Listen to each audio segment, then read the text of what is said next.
Break سے پہلے رانا ثناءاللہ صاحب نے یہ کہا کہ اگر علی مین گنڈا پور صاحب گورنر خیبر پختونخوا کو گورنر ہاؤس سے نکال کے باہر پھینکنا چاہتے ہیں تو ان کو بھی اٹھا کے باہر پھینکا جا سکتا ہے.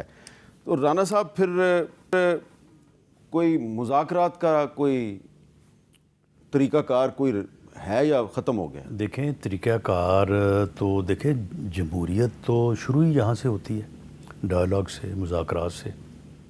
اور میری لیڈرشپ کا، میری جماعت کا اور باقی بھی جتنی بھی جمہوری جماعتیں ہیں انہوں نے کبھی بھی ڈائلاگ سے جو ہے وہ انکار نہیں کیا. میاں نواز شریف صاحب آن ریکارڈ ہیں کہ جب وہ آئے ہیں اس مرتبہ 21 اکتوبر کو تو انہوں نے کہا کہ اس کے علاوہ کوئی اور حل ہی نہیں ہے کہ سب سر جوڑ کے بیٹھیں اور بیٹھ کے ملک کو اس صورتحال سے نکالنے کے لیے جو ہے وہ سب بات کریں.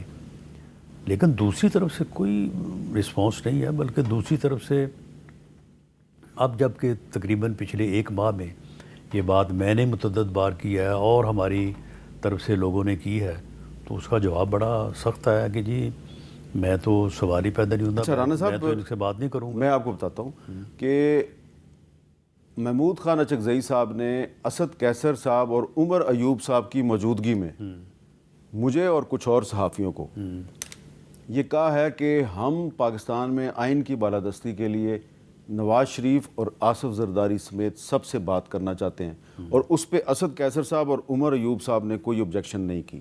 یہ آبجیکشن تو یہ اب آپ کو بند کمرے کی بات بتا رہا ہوں. آبجیکشن تو بند کمرے میں انہوں نے آبجیکشن نہیں کیا. اگر باہر آ کے وہ ایسی بات وہ خود کریں گے تو اگلے دن وہ فارغ ہو جائیں گے. اچھا دیکھیں میر صاحب، بات یہ ہے کہ جو افہام و تفہیم یا جمہوریت یا رول آف لا کانسٹیٹیوشن کا راستہ ہے وہ تو یہیں سے شروع ہوگا، مذاکرات سے، ڈائلاگ سے.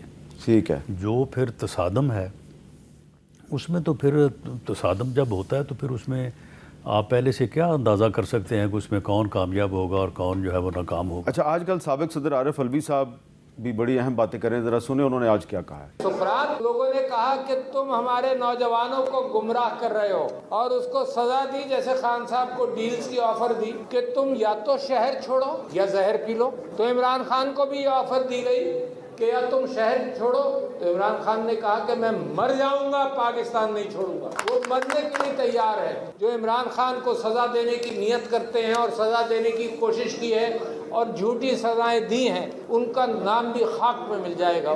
سابق صدر صاحب جو گفتگو کر رہے ہیں، ایک تو وہ کہہ رہے ہیں جی کہ عمران خان کو ڈیل کی پیشکش کی گئی لیکن انہوں نے انکار کر دیا، تو اس کو چھوڑ دیتے ہیں. لیکن وہ کہہ رہے ہیں کہ اگر آپ نے ان کو سزا دی، جنہوں نے جو سزا دیں گے ان کا نام و نشان مٹ جائے گا.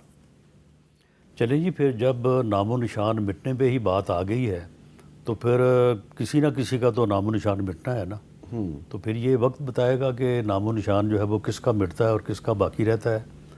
لیکن نام و نشان مٹانے یا مٹنے کی بات جو ہے وہ کس طرف سے ہوئی ہے، یہ بات میرا خیال ہے کہ ہسٹری میں ریکارڈ ہونی چاہیے، تاکہ کل آنے والے لوگوں کو جب کیونکہ تصادم کا راستہ تباہی کا راستہ ہے، تاکہ آنے والے لوگوں کو جو ہے یہ معلوم ہو کہ یہ تباہی کا راستہ جو ہے اس کے اوپر بضد کون تھا، اس کو اختیار کس نے کیا. ٹھیک ہے. باقی نام و نشان کس کا رہتا ہے اور کس کا مٹ جاتا ہے یہ تو پھر اللہ تعالیٰ کا جو ہے وہ یعنی اختیار ہے کہ وہ کس کو مٹائے گا اور کس کو رکھے گا.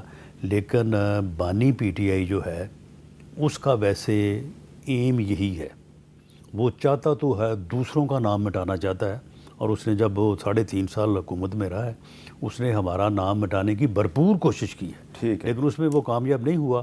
اب وہ دوبارہ دوسرے طریقے سے اس چیز کو آخر تک لے کے جانا چاہتا ہے، وہ لے کے جانا چاہتا ہے، ہم نہیں چاہتے.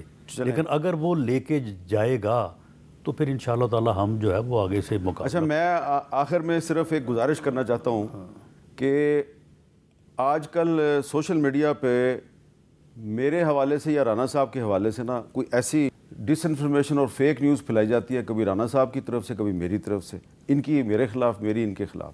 تو یہ ایک جعلی ٹویٹ ہے، فیک نیوز ہے، ڈس انفارمیشن ہے، اس کا نام و نشان ضرور مٹنا چاہیے، فیک نیوز کا اور ڈس انفارمیشن کا. لیکن اسی مرحلے پہ میں یہ عرض کروں گا کہ سوشل میڈیا کو ریگولیٹ کرنے کے لیے نہیں وہ آپ لیجسلیشن میں جو ہے نا وہ آپ لوگوں کو بھی تعاون کرنا. اچھا فی الحال میں یہ کہنا چاہتا ہوں کہ یہ میں نے ٹویٹ نہیں کی, نہ میں نے آپ کو کوئی چیلنج دیا ہے, نہ میں نے آپ کی لیڈرشپ کے بارے میں کوئی نازیبہ الفاظ استعمال کیے ہیں.